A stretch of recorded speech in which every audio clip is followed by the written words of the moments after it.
Child sex abuse cases are all over the national news lately. You know, it's causing many people to think about the victims. Is there anything that could have been done to prevent the abuse? Well, tonight in 9 Healthline, Phil Rainier talks to a child sexual abuse survivor about her experience and how to tell when it might be happening to your child.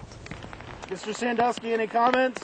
Anything you'd like to say? Jerry Sandusky, after being arrested and charged with sexually molesting another child while an assistant coach at Penn State. I commend them for coming out because then this is where the healing can begin. Karen Doughty knows about child sexual abuse.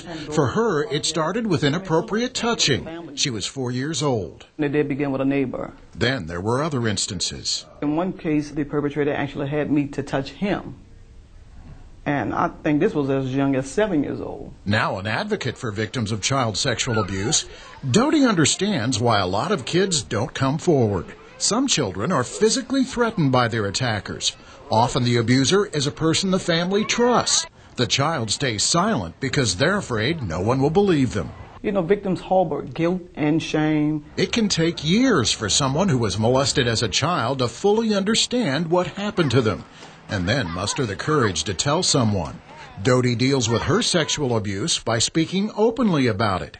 She wants to increase awareness of molestation and alert parents to the signs it may be happening to their child. Grades dropping in school, a child that was very engaging, very active, who withdraws, children who have sleepless nights, bedwetting. It may be awkward, but experts say parents need to teach their children the difference between good and bad touching, and that it's okay to tell when someone crosses the line.